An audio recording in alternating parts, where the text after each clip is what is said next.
Good morning everyone. आप सभी लोग कैसे हैं? आई होप आप सभी लोग बहुत अच्छे होंगे, बढ़िया होंगे एंड आप इस एनसीईआरटी सीरीज़ को आप इंजॉय कर रहे होंगे। तो आज का टॉपिक है हमारा settlements, transport and communication, human environment का, right.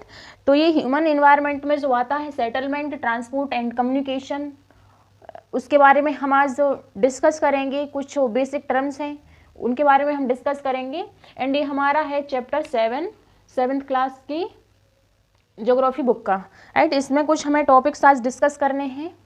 Settlements, sites, permanent settlement, temporary settlements, compact and scattered settlement, rural and urban settlements, transport, जैसे ट्रांसपोर्ट में आएंगे हमारे रोडवेज क्या होते हैं, वो मेटल्ड होते हैं, अनमेटल्ड होते हैं, railways, waterways, inland waterways and sea routes, Airways, communication and mass media, right. ये कुछ इस चैप्टर में कुछ इनकी डेफिनेशन सी दी हुई है। इस चैप्टर में ज़्यादा डिटेल में नहीं दिया हुआ है, ओनली ये डेफिनेशन समझाई गई है जो कि 7th क्लास की एनसीईआरटी बुक है, जिसका जो चैप्टर है वो 7 है, राइट। तो इसी चैप्टर के अकॉर्डिंग, क्लास के अकॉर्डिंग हम इन टॉपिक्स के बारे में कुछ डेफिनेशंस हैं इनकी, इन्हें हम अंडरस्टैंड करेंगे कि ये क्या होते हैं, राइट। तो हम इनके बारे में डिस्कस करेंगे ये करके। तो सेटलमेंट्स का मतलब होता है कि ह्यूमन का या लिविंग ऑर्गेनिज्म का किसी जगह पर रहना होम बनाकर रह सकता है, वो मतलब ओपन में रह सकता है ना। तो किसी जगह उसका, किसी भी प्लेस पर उसका बस जाना, ठहर जाना, उसे को हम बोल देते हैं सेटलमेंट्स, है ना। सेटलमेंट्स के लिए सेटलमेंट्स कहाँ पे ज़्यादा होगा? जनरली जहाँ पर बेसिक चीज़ें जो हमारे जीने के लिए रिक्वायरमेंट है, उनकी रिक्वायरमेंट है, अगर वो वहाँ पे हमें नेचर प्रोवाइड करता है तो वहाँ पर हम रहते हैं। जैसे कि हम देखेंगे जहाँ पर हमें वाटर अवेलेबल है एंड जहाँ पर हमें सॉइल है वो एग्रीकल्चर के लिए वो अवेलेबल है, या फिर रहने के लिए सॉइल, लैंड है अपने घर बनाने के लिए, है ना, या जो हमारे लिए जो सुइटेबल इन्वायरमेंट है, जैसे हम एटमॉस्फेयर बोल देंगे, है ना, मतलब एटमॉस्फेयर है जिसमें हम आसानी से रह सकते हैं। तो ये सुइटेबल होना चाहिए, है ना। कुछ चीज़ें जो हमें बेसिक रिक्वायरमेंट रहती है उसी के अकॉर्डिंग सेटलमेंट्स होता है ना। एंड साइट्स क्या रहती हैं? जहाँ पर बिल्डिंग्स बन जाती हैं, बड़ी बड़ी बिल्डिंग्स बन जाती हैं, मल्टी स्टोरी बिल्डिंग्स बन जाती हैं, है ना। बिल्डिंग्स बन जाती हैं जिस एरिया में बहुत सारी बिल्डिंग्स, होम्स बन जाते हैं किसी के, है ना, लोग होम्स बना लेते हैं और उसी जगह को बोलते हैं, उस एरिया को बोलते हैं जहाँ पर सेटलमेंट्स हो चुका है, लोग रहने लगे हैं, उसको हम बोल देते हैं साइट। जो एक टर्म है साइट, है ना, उसे हम बोल देते हैं साइट। तो सेटलमेंट्स भी कितने टाइप के रहते हैं? ये सेटलमेंट्स होते हैं हमारे परमानेंट सेटलमेंट, मतलब जो जहाँ पर लोग जाके जहाँ पर परमानेंटली सेटल्ड हो जाते हैं। तो सेटलमेंट होते हैं 2 टाइप के। सेटलमेंट्स परमानेंट होते हैं एंड टेम्पररी रहते हैं। परमानेंट सेटलमेंट वो होते हैं जहाँ पर लोग हाउसेस बना लेते हैं, बिल्डिंग्स बना लेते हैं, है ना। और ये जनरली होते हैं हमारे प्लेन एरिया जहाँ पर वाटर अवेलेबल है, सुइटेबल जितना हमें चाहिए, लैंड अच्छी है, वहाँ पे सॉइल है अच्छी, है ना, सारी बेसिक फैसिलिटी हमें है, वहाँ पर ये परमानेंट सेटलमेंट रहता है। लेकिन टेम्पररी सेटलमेंट्स वो होता है जहाँ पर लोग कुछ टाइम के लिए रहते हैं उस जगह पर, जैसे कि हमारे डेजर्ट एरिया में है, डेजर्ट एरिया में देखें, या फिर जहाँ पर बहुत ज़्यादा गर्मी पड़ती है, या फिर जहाँ पर बहुत ज़्यादा कोल्ड पड़ती है, माउंटेन्स है ना, इस तरीके से जो कोस्ट है, तो वहाँ पर लोग क्या है, एक स्पेसिफिक पर्पज के लिए जाते हैं, कुछ टाइम के लिए जाते हैं, फिर वापस वो अपने जहाँ पर उनका परमानेंट सेटलमेंट रहता है, या फिर वो दूसरी जगह चले जाते हैं। ये वहाँ पर हमेशा रहने के लिए नहीं जाते हैं, इसलिए इसे बोलते हैं हम टेम्पररी सेटलमेंट्स। तो ये होता है हमारा टेम्पररी सेटलमेंट्स, जहाँ पर लोग हाउसेज नहीं बनाते हैं, वो तंबू वगैरह बना के रहते हैं, है ना, मतलब हाउस नहीं बनाते हैं वहाँ पर कुछ, क्योंकि वो कुछ टाइम के लिए जाते हैं, हाउस क्यों बनाएंगे, है ना। तो और यहाँ पर जैसे कि कुछ एरिया हुए जहाँ पर एक्सट्रीम क्लाइमेट रहता है, वहाँ पर टेम्पररी सेटलमेंट होता है। Extreme climate condition, extreme climate conditions रहती हैं, क्योंकि वहाँ पर रहने के लिए जो बेसिक चीज़ें हैं वो पूरी मात्रा में नहीं रहती हैं, लेकिन वहाँ पर रहना ज़रूरी रहता है। क्यों? क्योंकि वो किसी स्पेसिफिक पर्पज़ के लिए गए होंगे, जैसे कि कोई हंटिंग के लिए गया होगा, है ना, कोई एग्रीकल्चर के लिए गया होगा, मतलब कुछ, या फिर अपने जानवरों को चराने के लिए गया होगा, तो उसे हम बोल देते हैं temporary settlements, right. Extreme weather condition जहाँ पर होती हैं, तो ये हमारा है permanent and temporary settlements. Then हम दूसरा हम देखेंगे तो जो है हमारा कॉम्पैक्ट सेटलमेंट, एक टर्म यूज किया गया है, compact settlement and scattered. Compact का मतलब ही है, कॉम्पैक्ट मतलब जहां पर लोग बहुत ज्यादा घने हाउस बने हुए, मतलब कॉम्पैक्टेड, एक हाउस से सट के दूसरा हाउस बना हुआ है, एक बिल्डिंग से दूसरी बिल्डिंग बनी हुई है, मतलब पास पास जो घर बने रहते हैं उसे हम बोल देते हैं कॉम्पैक्ट सेटलमेंट, है ना, मतलब बहुत ज़्यादा पास पास में बने रहते हैं, उन्हें हम कॉम्पैक्ट बोल देते हैं। एंड स्कैटर्ड मतलब बहुत दूर दूर तक, स्कैटर्ड सेटलमेंट्स वहाँ जहाँ पर बहुत दूर दूर तक घर बने रहते हैं, जैसे कि हमारे हिल एरिया हुआ, या हम देखेंगे डिजर्ट एरिया में भी बहुत दूर दूर तक घर बने रहते हैं। हिली एरिया में भी देखेंगे तो घर बहुत पास पास में, कोई बहुत दूर जाके हमें कोई एक घर बना दिखाई देगा, या फिर और आगे चलेंगे तो ऐसे दूर दूर घर दिखाई देते हैं। जबकि कॉम्पैक्ट में क्या होता है, बहुत पास पास में घर दिखाई देते हैं, ये हमारे प्लेन एरिया में रहते हैं। ये कॉम्पैक्ट सेटलमेंट रहते हैं, ये प्लेन में रहते हैं। एंड स्कैटर्ड हमारे हिली एरिया में रहते हैं, हिली एरिया में हमें देखने को मिल जाते हैं, ये होते हैं हमारे स्कैटर्ड सेटलमेंट। एंड जो सेटलमेंट रहते हैं वो रूरल सेटलमेंट्स भी रहते हैं एंड अर्बन सेटलमेंट, जहाँ पर जैसे हम गांव हैं तो गांव में अलग तरीके का सेटलमेंट रहेगा, एंड जो सिटीज़ हैं वहाँ पर अलग तरीके की बिल्डिंग्स रहेंगी, हाउसेस रहेंगे, तो इनमें डिफरेंस रहता है। तो ये हमारा हो जाता है रूरल एंड अर्बन सेटलमेंट, है ना, ये रूरल एंड अर्बन। तो ये रूरल सेटलमेंट्स में क्या होता है, लोगों के कच्चे घर रहते हैं, पक्के घर रहते हैं कुछ के, एंड बहुत दूर दूर तक रहते हैं। तो ये स्कैटर्ड एंड कॉम्पैक्ट है ना, वो रूरल सेटलमेंट्स में आते हैं। जबकि अर्बन है, अर्बन में हमेशा कॉम्पैक्ट ही आएगा, क्योंकि बिल्डिंग्स इसमें बहुत पास पास में बनी रहती हैं, है ना। तो ये रूरल सेटलमेंट्स रहते हैं एंड अर्बन सेटलमेंट्स रहते हैं। एंड फिर हम दूसरा हमारा जो टॉपिक है वो है हमारा ट्रांसपोर्ट।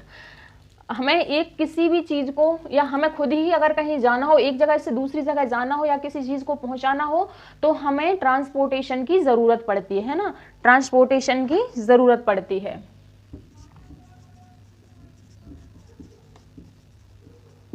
ट्रांसपोर्टेशन मतलब किसी भी चीज़ को एक प्लेस से दूसरे प्लेस तक पहुंचाने के लिए किसी मीडियम की हमें ज़रूरत पड़ती है ना। वो हमारा एयर के थ्रू हो सकता है, हमारा लैंड के थ्रू हो सकता है, वो वाटर के थ्रू हो सकता है, या वाटर के अंदर से या लैंड के अंदर से हम जा सकते हैं एक जगह से दूसरी जगह।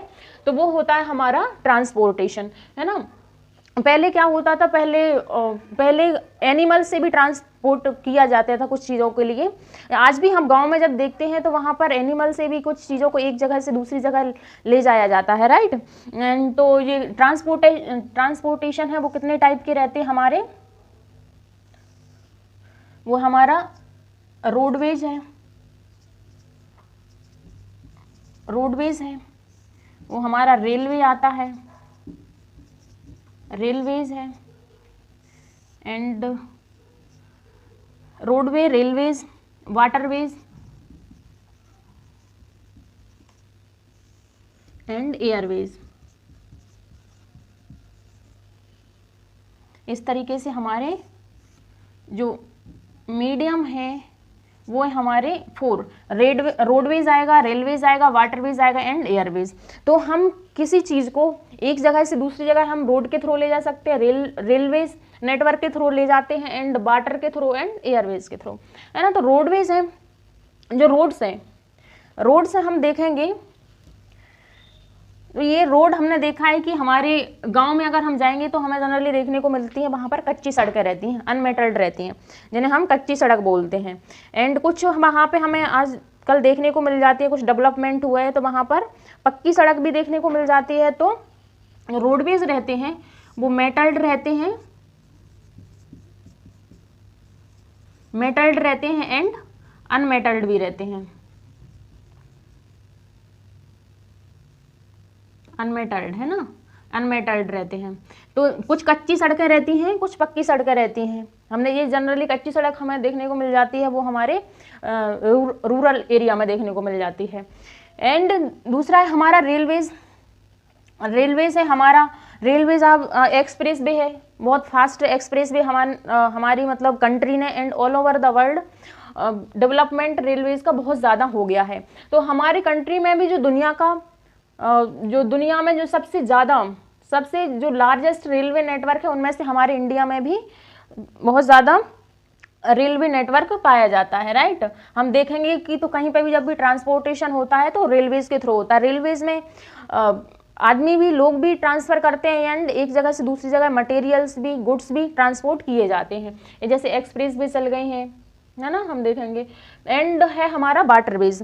जो वाटरवेज है ना, वाटरवेज सबसे चीपेस्ट मीडियम है ट्रांसपोर्टेशन का, है ना, सबसे चीपेस्ट मीडियम है ट्रांसपोर्टेशन का। वाटर के थ्रू एक जगह से दूसरी जगह चीज़ों को ले जा सकता है। तो ये वाटरवेज हैं, ये 2 टाइप के हैं, inland waterways, inland and sea routes, है ना, सी रूट्स रहते हैं। अब ये क्या है, इनलैंड वाटरवेज क्या रहते हैं, जो जैसे कि कोई रिवर है, बड़ी बड़ी रिवर्स रहती हैं, उनके ऊपर भी हमें क्या उनकी जैसे कोई रिवर है, ये रिवर है, इसके इस साइड से अगर इस साइड कोई गुड्स पहुंचाना है तो इसके थ्रू, पानी के थ्रू हम एक जगह से दूसरी जगह ले जाते हैं, या हमें किसी और जगह पहुंचाना, तो इस तरीके से रेल जो हमारी रिवर्स हैं उन्हें क्रॉस करके ले जाते हैं। कुछ बड़ी बड़ी लेक्स हैं, उनमें भी क्या, अगर हमें एक जगह से दूसरी जगह अगर हमें कुछ चीज़ों को ले जाना है तो ये लेक्स के थ्रू हम ले जाते हैं, है ना। तो ये रहता है इनलैंड, मतलब ये हमारी लैंड पर, ये कंटिनेंटल एरिया रहता है, उस पर लैंड पे जो रिवर्स पर या लेक्स के थ्रू जो ट्रांसपोर्टेशन होता है उसे हम बोल देते हैं इनलैंड वाटरवे, है ना, रिवर्स एंड लेक्स। और जबकि हम दूसरे देंगे सी रूट्स। सी रूट्स हमारे एक कंटिनेंट से दूसरे कंटिनेंट या एक कंट्री से दूसरी कंट्री तक पहुंचने के लिए जो हमारा सी रूट से बहुत ज़्यादा यूज़ किया जाता है सी रूट। क्योंकि वाटरवेज है ना, वो सबसे ज़्यादा चीपेस्ट है। अगर हमें कोई चीज़ इंडिया से अफ्रीका में पहुंचानी है, ऑस्ट्रेलिया में पहुंचानी है, तो हम सी रूट को ही प्रेफर करते हैं। तो ये रहता है हमारा सी रूट, राइट। और ये सी रूट हो गया। एंड फिर दूसरा जो आता है सबसे फास्टेस्ट जो ट्रांसपोर्टेशन का जो आज मीडियम है ना, वो है हमारा एयरवेज, एरोप्लेन के थ्रू। जो हम एयर में ट्रेवल करते हैं थ्रू एरोप्लेन, है ना, हेलीकॉप्टर्स यूज़ किए जाते हैं। हेलीकॉप्टर्स के थ्रू एयर में जाते हैं तो उन्हें हम बोल देते हैं जहाज़ रहते हैं। ये एयर में ट्रेवल करते हैं, तो जैसे हम एयर बेस रहते हैं। अब ये हम जब भी देखते हैं कि एरोप्लेन कोई उड़ रहा है तो ये अचानक ही किसी भी जगह से नहीं निकल के जाता है। इसकी एक पर्टिकुलर रूट रहता है एक जगह से, कि यहाँ से जो एरोप्लेन है वो इसी जगह से जाएगा। ऐसे मतलब रूट्स बने हुए हैं। जब हम इसकी डिटेल में पढ़ेंगे, जैसे कि अगर हमें दिल्ली से मुंबई जाना है तो वहाँ एक पर्टिकुलर रूट रहता है ना, तो वो रहता है हमारा एयरवेज। और ये जो एयरवेज है ना, सबसे फास्टेस्ट है ट्रांसपोर्टेशन का मीडियम।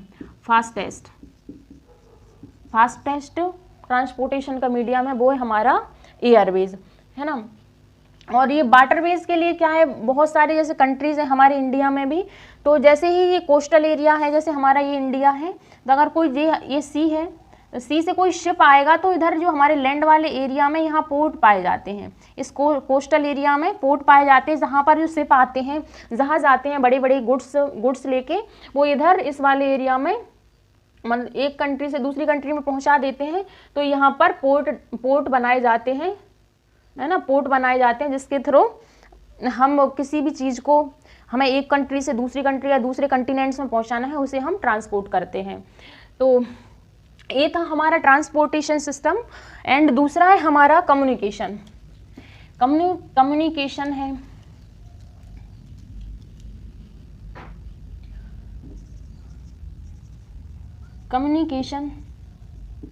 कम्युनिकेशन क्या होता है, हम अपने मैसेज को किसी दूसरे पर्सन तक किस तरीके से, किस मीडियम का सहारा लेते हैं, उसे हम बोल देते हैं कम्युनिकेशन। मतलब किस तरीके से हम अपने मैसेज को कन्वे करते हैं दूसरे के लिए, उसको हम बोल देते हैं कम्युनिकेशन, है ना। ऐसे कम्युनिकेशन के कई मीडियम हैं, हमारा टीवी है, रेडियो है, रेडियो है ना, एंड सैटेलाइट्स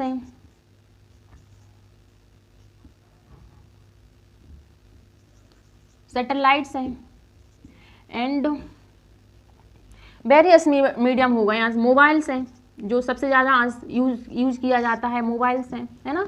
बहुत सारी चीज़ें हैं, एंड न्यूज़पेपर हम देखेंगे, न्यूज़पेपर है, बहुत सारे मीडियम्स आज हमारी विश्व वर्ल्ड में उपलब्ध हैं, है ना। तो ये रहता है हमारा, ये रहते हैं हमारे कम्युनिकेशन के कुछ मीडियम रहते हैं, जैसे TV, radio, satellites, mobiles, newspapers etcetera, right. And जो हम क्या करते हैं, इन जैसे टीवी है, टेलीविज़न है, न्यूज़पेपर्स है, इनके थ्रू क्या करते हैं, हम अपने मैसेज को बहुत ज़्यादा लोगों तक एक साथ पहुंचा सकते हैं। मतलब हम अपने मैसेज को एक साथ बहुत सारे लोगों में, बहुत सारे पीपल्स में अगर पहुंचाते हैं, तो उसके लिए एक टर्म यूज़ किया जाता है जिससे हम बोल देते हैं मास मीडिया। जैसे कि टीवी है, टीवी के माध्यम से क्या रहते हैं, किसी मैसेज को बहुत सारे लोग देखते हैं, किसी भी कंट्री में बहुत सारे लोग देखते हैं, तो उसे हम बोल देते हैं, ये जो कम्युनिकेशन का मीडियम है, इसी को हम बोल देते हैं मास मीडिया। इसके लिए एक टर्म यूज किया जाता है, राइट। तो ये है हमारा मास मीडिया। और जो हमारा आज नेटवर्क है, इंटरनेट जिसे बोलेंगे, इंटरनेट आजकल एक ऐसा मीडियम बन गया है जिसने हमारी लाइफ की बहुत सारी चीज़ों को बहुत इजी बना दिया है। हम अपने मैसेज को दूसरे तक बहुत ही इजीली, बहुत ही आसानी से पहुंचा सकते हैं। जैसे कि हमारे पास अब जो मोबाइल्स हैं, हर किसी के घर में, हर किसी के हाथ में आपको मोबाइल मिल जाएगा, जिससे कि वो अपना मैसेज दूसरे तक पहुंचा सकता है। जैसे कि आप लोगों के लिए जो वीडियो भी जाएगी, वो एक इंटरनेट के माध्यम से, इंटरनेट के थ्रू आप लोगों तक जाएगी। मतलब कि मैं सिर्फ बना रही हूँ इसे, लेकिन ये वीडियो बहुत सारे लोगों तक पहुंच सकती है। जो भी इसे देखेगा, मेरा मैसेज उन तक पहुंच सकता है। तो ये जो पॉसिबल आजकल जो हुई है बहुत सारी चीज़ें, जैसे टीचिंग है, हमारे हॉस्पिटल्स में मेडिकल केयर है, टीचिंग है, एंड बहुत सारी जो फील्ड्स हैं, सर्विसेज हैं, वो इंटरनेट के थ्रू बहुत आसान हो चुकी हैं। तो ये था हमारे कम्युनिकेशन का रोल एंड इंटरनेट का रोल। इसी तरीके से जो हमारा चैप्टर है, उसमें कुछ इसी तरीके से बेसिक टर्म दिए हुए हैं, और इनके बारे में जो डिटेल में हम पढ़ेंगे वो हायर क्लासेस में पढ़ेंगे। तो आज के लिए इतना ही, एंड जो हम नेक्स्ट चैप्टर हम डिस्कस करेंगे वो होगा 8th चैप्टर 7th क्लास की ज्योग्राफी बुक का। तो वो हम आने वाली वीडियो में देखेंगे। तो आज के लिए इतना ही। आप लोग बने रहिए इसी तरीके से वीडियो में, एंड शेयर कीजिए, कमेंट कीजिए, लाइक कीजिए, एंड सब्सक्राइब भी कीजिए, है ना, जिससे कि मुझे मोटिवेशन मिलता रहे, एंड मैं इसी तरीके से जो NCERT सीरीज़ है उसको कंटिन्यू कर पाऊँ, राइट। आई होप आप लोगों को ये सारी चीज़ें समझ आई होंगी। तो आज के लिए इतना ही। Thanks to all of you.